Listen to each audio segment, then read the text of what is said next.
All right, 5.7, interpreting graphs of linear relations. So we're just going to be mostly looking at graphs and deciding what pieces of it mean and looking at intercepts. So this graph shows the height of a float plane above a lake as the plane descends to land. Where does the graph intersect the vertical axes?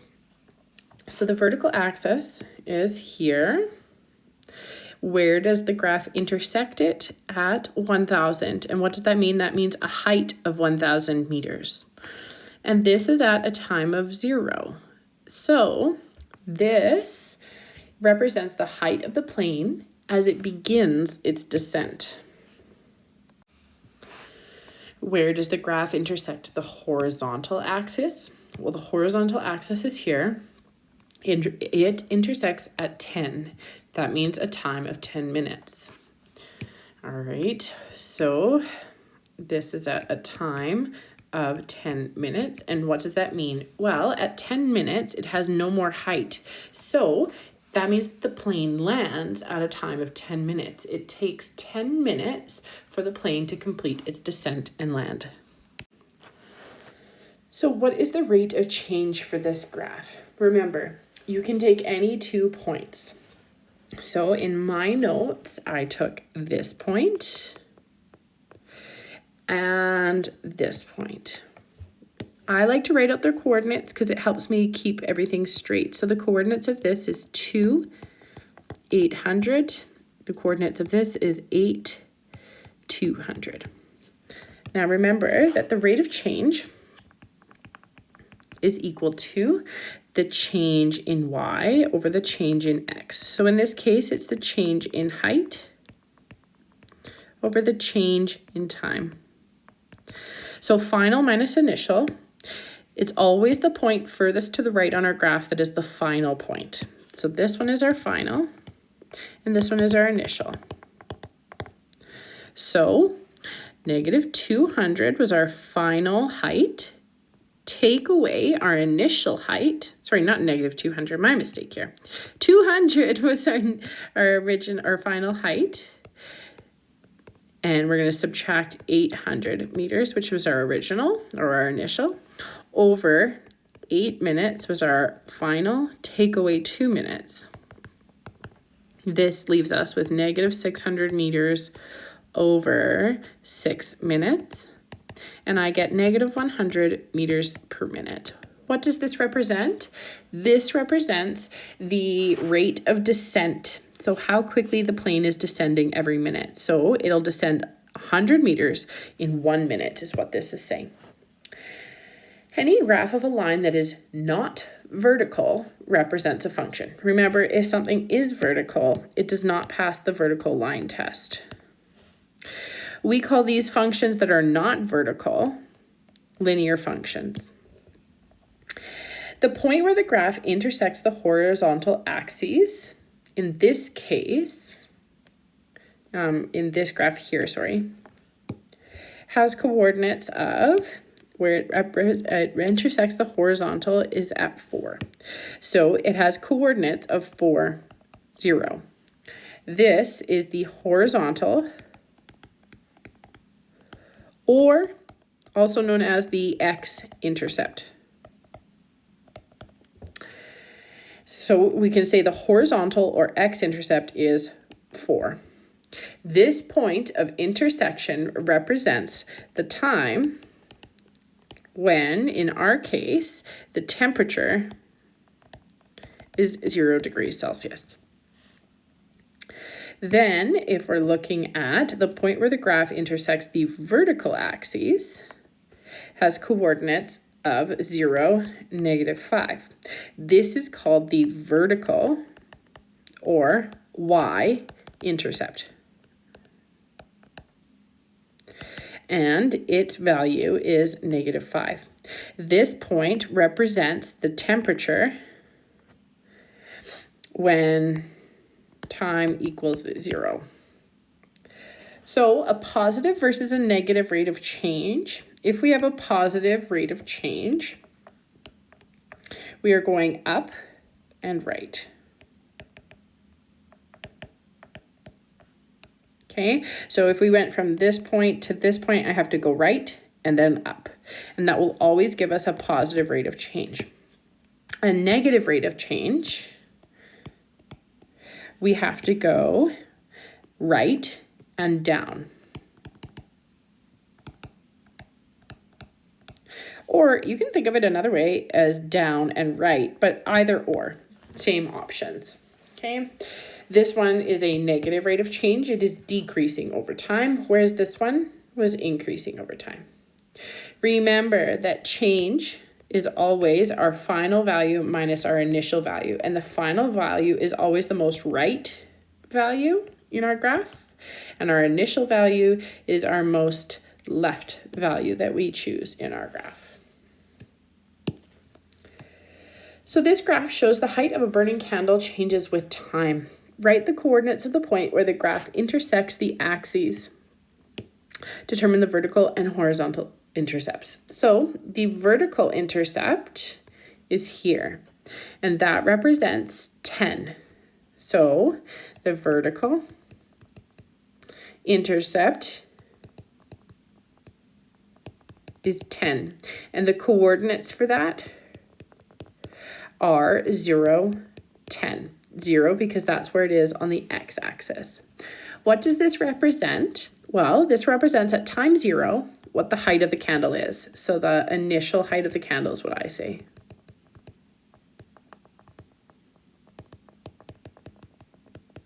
So that was when time equals 0. The horizontal intercept is over here.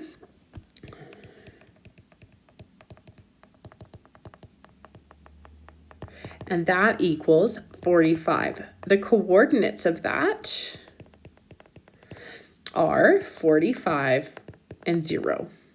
What does this represent? Well, this represents when the height becomes 0. So when the candle is burned down to a height of 0.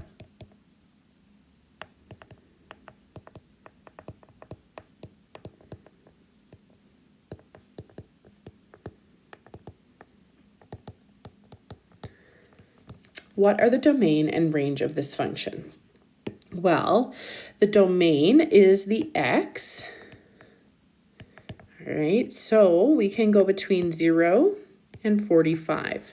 So the domain is between 0 and 45. X has to be less than or equal to 45, and I just carry that symbol over to the 0. The range is between 0 and 10. It can be less than or equal to 10, and it can be equal to 0, so it's greater than or equal to 0. All right, we can use the intercepts to graph a linear function. So when we get a function notation, aka just an equation, I can use the two intercepts to graph it. So the x-coordinate is the point where a graph intersects the x-axis, and this is called the x-intercept or the horizontal intercept.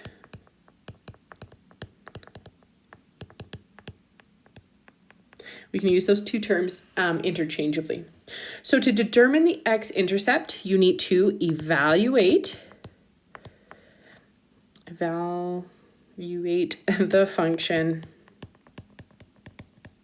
for y equals 0, because that's when it'll intercept our our horizontal axis is always at the y equals 0. Or if it's an in function notation, that can be f of x, remember, and that's all equal to 0. You can also, if you've got a graph, just locate it on the graph. You don't have to use the function, but if you are not given a graph, you must use a little bit of math here. I'll go through it. The y-coordinate of the point where the graph intersects the y-axis is called the y-intercept or vertical intercept. To determine the y-intercept, we evaluate the function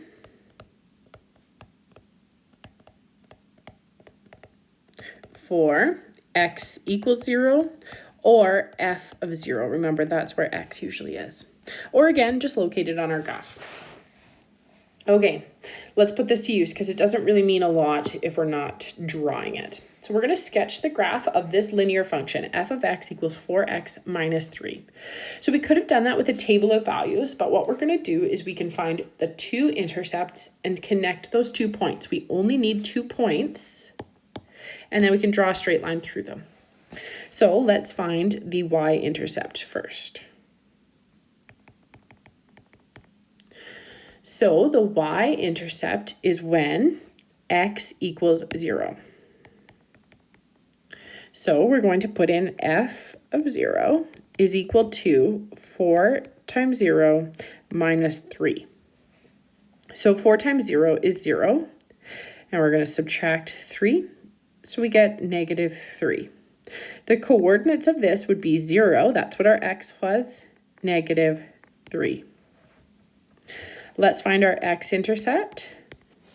Our x-intercept can be found when we let y equal 0 or f of x itself equal 0. So 0 is equal to 4x minus 3. So this is when y equals 0 or f of x equals 0. So to get x by itself, I need to do BEDMAS backwards. I'm first going to add 3 to both sides. So I get 3 is equal to 4x. To get x by itself, I divide by 4. And I get that x equals 3 over 4. So the point here would be 3 over 4, 0. So we're just going to plot those 2 points. On my graph, I made this as 1, 2, 3. So that'll be negative 1, negative 2, negative 3, 0. Don't forget to draw and label your axes here. All right, so our first coordinate here is 0, negative 3. So let's put that on our graph. 0, negative 3 is down here. 3/4 and 0 is right here. So 3/4 on our x-axis, 0 on the y is there. Again, use a ruler to connect. I don't have a ruler for my iPad here. And that will be the graph of our function. So what other strategy could you use to graph the function? I gave that away. We could make a table of values. And usually you include at least 3 values in your table. So sometimes 3, 5. We never just include 2. So which strategy is most efficient? Well, if I make a table of values and I have to evaluate it for a bunch of values of x, that might be more work than just simply finding 2 points and plotting 2 points. Because now that I've evaluated to find 5 things, I need to plot 5 points. So intercepts are more efficient because you only need to find 2 points rather than filling in and plotting an entire table. All right, which graph has a rate of change of -5 and a vertical intercept of 100? So let's check those intercepts. Those are nice and easy to start with because I just need to read the graph. A vertical intercept of 100. This graph does have a vertical intercept of 100, so both do. Then we need to look at a rate of change of -5. That means that the graph is a negative, so it's going down and to the right. So if down and to the right, that describes this one. Down and to the right does not describe this one. This one is a positive linear relationship. This one is negative because it's going downward. All right, you could also calculate the rate of change here. So the rate of change is the change in y over the change in x. Between these 2 points, we have to go down 100. So you can use that, down 100 and over 20. That gives me a rate of change of -5. Over here, the rate of change between this point, let's say in this point, I need to go up 100. And I need to go over, in this case, 20. So that was a rate of change of +5. We can prove it to ourselves doing the math. Last question. This graph shows the total cost for a house call made by an electrician for up to 6 hours of work.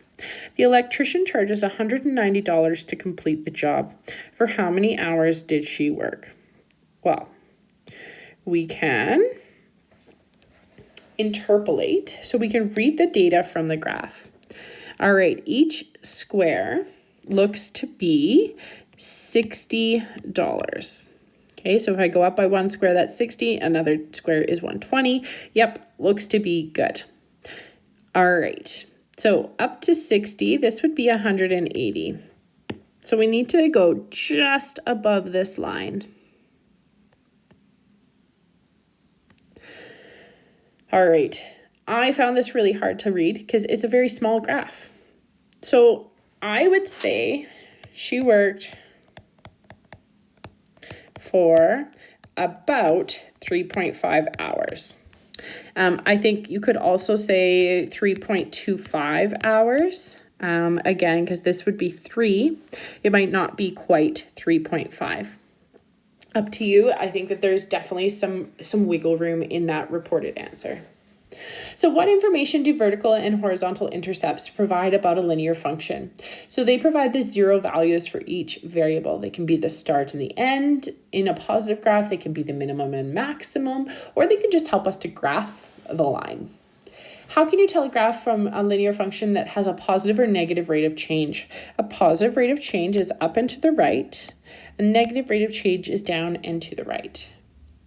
When a situation can be described by a linear function, why doesn't it matter which pair of points you choose to determine the rate of change? The rate of change is always consistent in linear functions. So the rate of change between this point and this point is the same between this point and this point. We've gone up and over just as much. Okay, so it is proportional over a small section or the whole graph. It doesn't matter what you choose to determine those points.